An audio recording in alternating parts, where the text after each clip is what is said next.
Germany's e-invoicing journey has officially entered to the next phase. For years, e-invoicing was only mandatory for business to government transaction or B2G, and the companies that were issuing these invoices to the public entities had to use these public platforms called OZG-RE or Z-RE, and they only accepted invoices that were based on EN 16931 standard. By December 2025, this ZRE platform will be decommissioned, leaving only OZG-RE to be the public platform. And OZG-RE will become the primary platform to facilitate e-invoicing. That was the first step, and it laid the foundation for what's coming next. Now, with the Growth Opportunities Act, Germany is extending e-invoicing to B2B. This clearly isn't just a local reform, it's part of EU's ViDA, that in Digital Age initiative, which aims to make e-invoicing transparent, faster, and reducing the manual workloads the traditional method of doing things always had. So even if you operate in another country in EU, it's crucial to understand Germany's framework. Now let's quickly look at the timeline. From January 1st, 2025, all companies in Germany must be able to receive EN 16931 compliant e-invoices. You can still issue PDFs or EDI formats at this stage, but your system must be ready to process structured invoices. From January 1st, 2027, large companies like those with an annual turnover about 800,000 will be required to issue the e-invoices for domestic B2B transactions. And from January 1st, 2028, e-invoicing will become mandatory for all the businesses, regardless of size. At that point, paper and PDF invoices will no longer be considered compliant unless specific exemptions apply. This phased rollout gives companies time to modernize their infrastructure. So this phased rollout will give the companies time to modernize their infrastructure. But make no mistake, because this transition will take effort and time. To help you prepare with this process, we have made a 6-step plan. Step 1.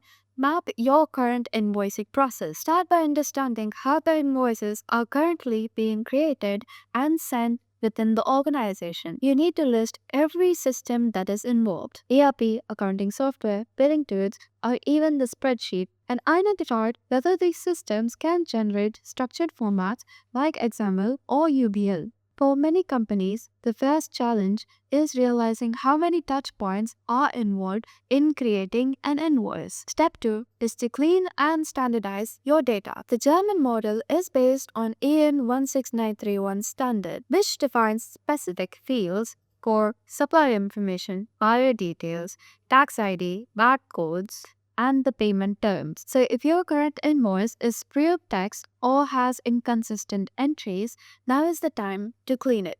Standardized invoices will ensure that your future e-invoices will pass the validation on the first attempt. And this simple process will save you from countless rejection. Step 3 is to decide on your e-invoicing channel. You have two main options for sending and receiving your e-invoices. First is the government portal that we have mentioned earlier, and the second is the PayPal network. And this PayPal network is already widely adopted across Europe. For the B2B operations, connecting with a certified PayPal access point will offer flexibility and the scalability. So if you're handling thousands of invoices across multiple entries, automation through API will make the most sense.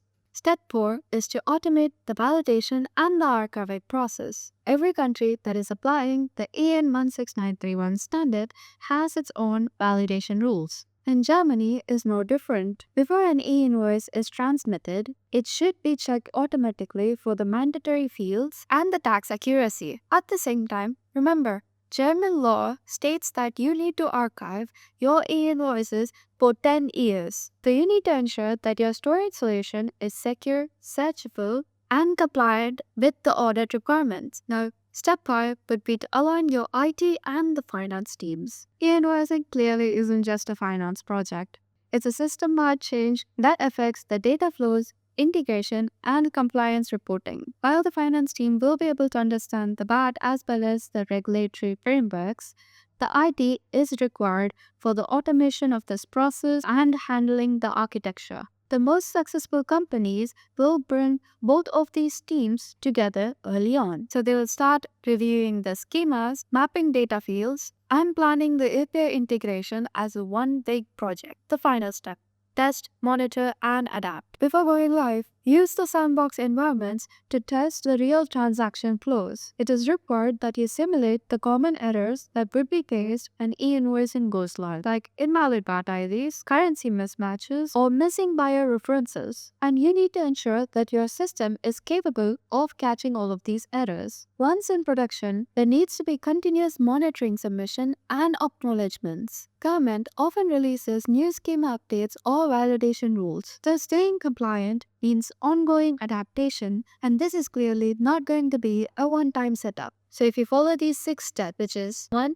Map your workflow. 2. Clean your data. 3. Choose your e-invoicing channel. 4. Automate validation. 5. Align your teams. And finally, test continuously. You will be fully prepared long before the deadline even arrives. The Germany is moving towards structured e-invoicing, and it's fully about building smarter, faster, and more transparent business environments. Companies that adapt early with benefit from faster payments, fewer errors, and stronger control over the tax data. And if your team wants faster and safer compliance path, you can check out Complyance. You will handle the validation, mapping of the invoices, and submission, end-to-end submission of your e-invoice. So when the new rules take effect, you're not scrambling to catch up.